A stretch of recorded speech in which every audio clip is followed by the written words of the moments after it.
כבוד יושב ראש הוועדה, כבוד חבר הכנסת, כבוד הרב ריסקין, כבוד ידידי הרב שאול פרבר, יושב ראש עמותת עיתים, חברים יקרים, אני אסיר תודה על ההזדמנות אשר ניתנה לי לנאום כאן היום. לא הבנת אסיר תודה, אתה רוצה שהוא ידבר באנגלית? תראה איזה עברית. לא, חכה שנייה. אני נתתי לו את הבחירה. זה היה עברית? מעטות הן הסיבות, אני אגיד תודה.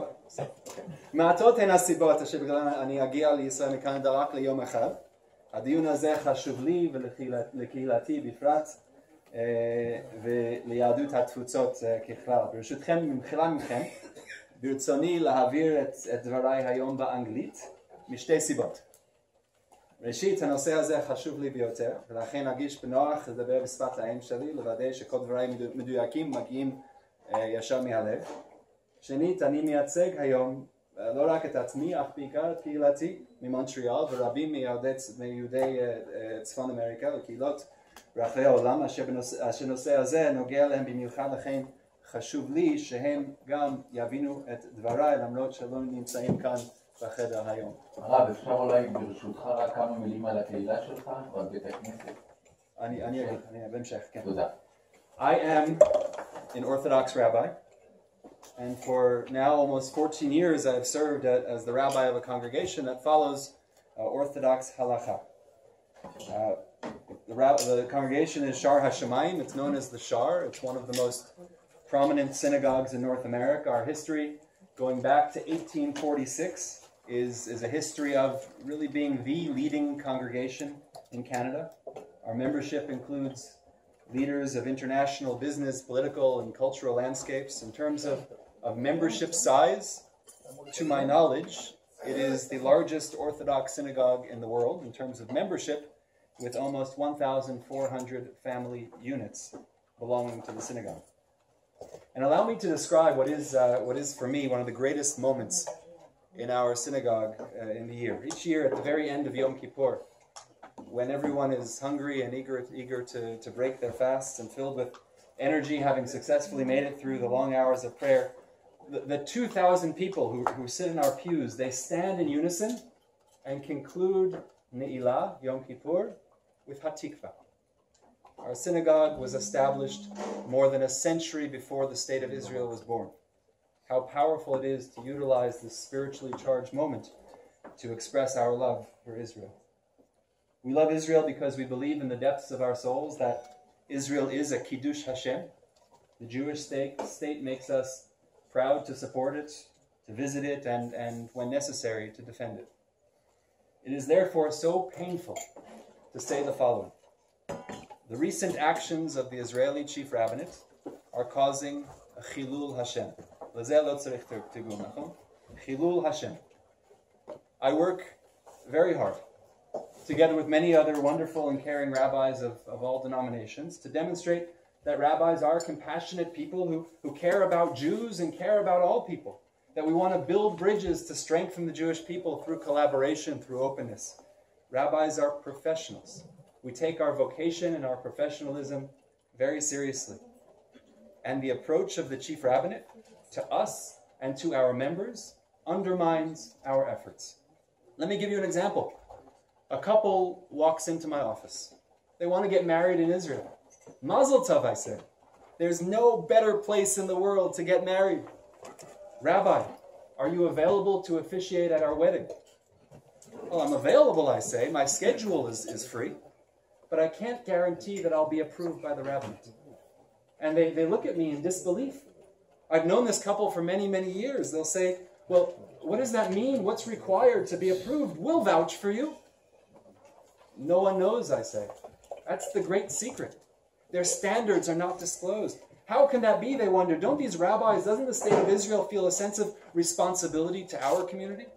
We feel so close to them. Don't they care about us? How can they treat rabbis in such a way? And I have no answer. I've wondered about this very same question many times. Why do they treat diaspora rabbis, rabbanim mechul? Why have they treated me with such choser emun, with such distrust?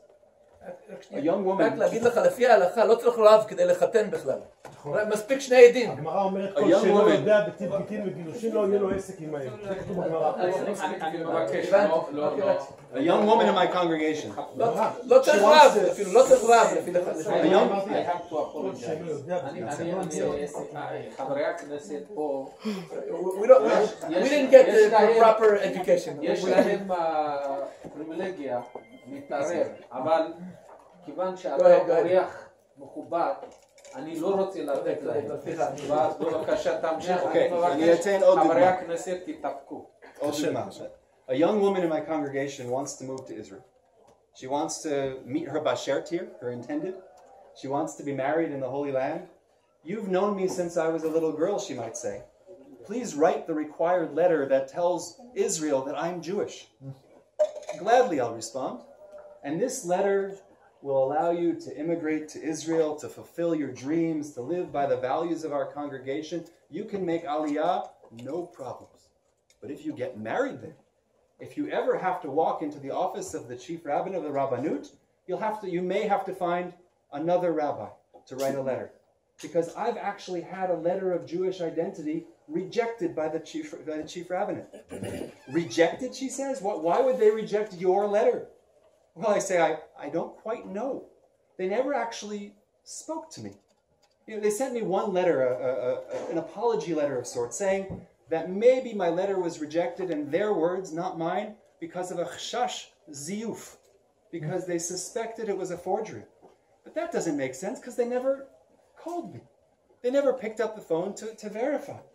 And then many months later, they revealed that maybe they had another issue with my letter, but that also made no sense, because I'm here. They didn't reach out to me.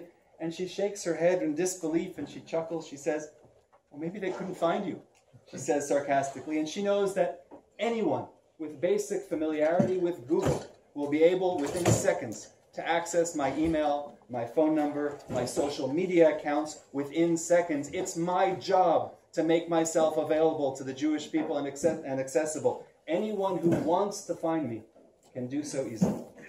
Friends, I could recount many, many similar conversations, but I'll make my point succinctly. I am a real rabbi. My congregation is a legitimate congregation.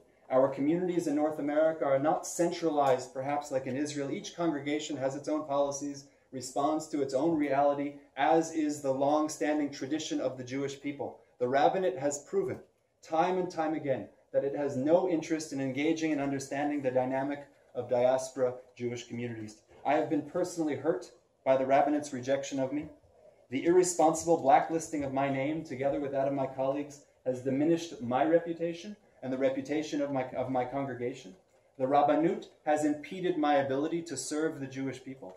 It was only a few weeks ago, after all, that a local rabbi in Montreal, in my city, told a member of my congregation that they shouldn't invite me to officiate at their children's wedding. His reason? Because I'm not accepted by the state of Israel. And there are many other examples. The Rabbanut has eroded my own community's trust in my reliability. This must end.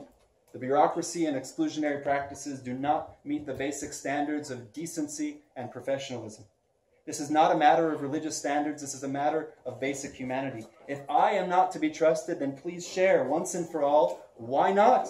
Please let my colleagues, my community know what, in the eyes of the Israeli Chief Rabbinate, and therefore in the eyes of the state of Israel, what makes a rabbi kosher. Diaspora rabbis deserve better, our community deserves better, and Israel deserves better. Mar Dagan, בפעם הבאה, לפני שכבודכם שוללים אותי, אני מזמין אותך ואת הרב הראשי לבוא לבקר את בית הכנסת שלי. אני בטוח שיהיה בשבילכם מעורר השראה, וזה בהחלט תהיה חוויית למידה. Friends, our love for Israel should never be compromised by the unprofessional and irresponsible actions of the Chief Rabbinate. אני מודה לכם מקרב הלב על הזמן ועל ההקשבה. תודה רבה. Maybe it's because it's in Hatikva. Maybe that was what may be wrong. Maybe.